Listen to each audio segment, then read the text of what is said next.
साथियों राम राम सत श्री अकाल। हरियाणा में एक नया एक्ट पारित किया गया है। हरियाणा की विधानसभा में पारित किए गए एक्ट का नाम है हरियाणा सीड्स अमेंडमेंट एक्ट 2025। पहले हरियाणा में सीड्स एक्ट 1966 होता था, लेकिन अब उसके सेक्शन 19 के बाद एक नया अमेंडमेंट किया गया है जिसको नाम दिया गया है सेक्शन 19A, जिसको बोला गया Haryana seeds amendment act 2025। Basically उसमें किया ये गया है कि पहले अगर कोई प्रोड्यूसर या कोई कंपनी वाला अगर नकली बीज बनाता था तो उसको मात्र 1 महीने की सजा थी और 500 रुपए का जुर्माना था। लेकिन अब नियम सख्त कर दिए गए हैं और वो नियम ये किए गए हैं कि अगर कोई भी कंपनी वाला कोई भी प्रोड्यूसर नकली बीज बनाता है तो पहली बार अगर वो पकड़ा गया तो उसको 1 साल से लेके 2 साल तक की सजा होगी। यानी कम से कम 1 साल की तो सजा होगी ही और अधिक से अधिक 2 साल की सजा होगी और उसको कम से कम 1 लाख और अधिक से अधिक 3 लाख तक का जुर्माना लगेगा। अगर वही व्यक्ति, वही कंपनी वाला, वही प्रोड्यूसर अगर दूसरी बार पकड़ा जाता है तो उसको कम से कम 2 साल और अधिक से अधिक 3 साल की सजा होगी। उसको कम से कम 3 लाख और अधिक से अधिक 5 लाख तक का उसके ऊपर जुर्माना लगेगा। अगर कोई डीलर किसी किसान को नकली बीज बेचता मिलता है, पहली बार अगर वो पकड़ा जाता है तो उसको कम से कम 6 महीने और अधिक से अधिक 1 साल की सजा होगी और उसके ऊपर जुर्माने का भी प्रावधान है, कम से कम 50,000 और अधिक से अधिक 1 लाख का। और अगर वो दोबारा पकड़ा जाता है कोई डीलर या कोई विक्रेता तो दूसरी बार उसके ऊपर सजा भी बढ़ जाएगी और उसके ऊपर जुर्माना भी बढ़ जाएगा।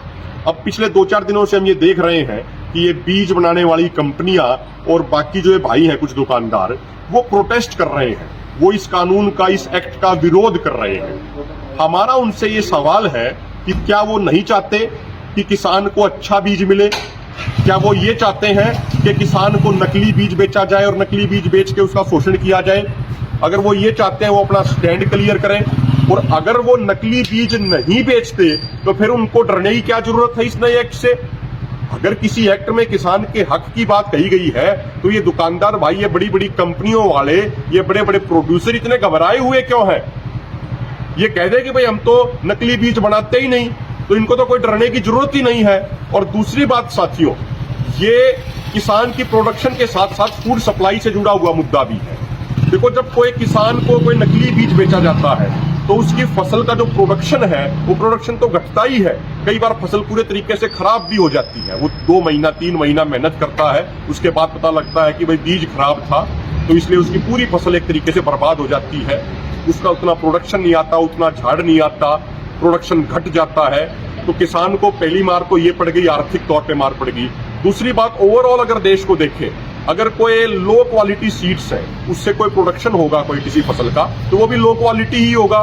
तो जो फिर वो हमारी फूड सप्लाई में जाएगा तो वो फूड सप्लाई में जाने के बाद भी हमें नुकसान करेगा, हर भारतीय को, हर हरियाणा वासी को नुकसान करेगा। तो ये बड़ा गंभीर मामला है नकली बीज का। इसीलिए नकली बीज बेचने वालों पे, नकली बीज बनाने वालों पे सख्त से सख्त कार्रवाई जरूर होनी चाहिए।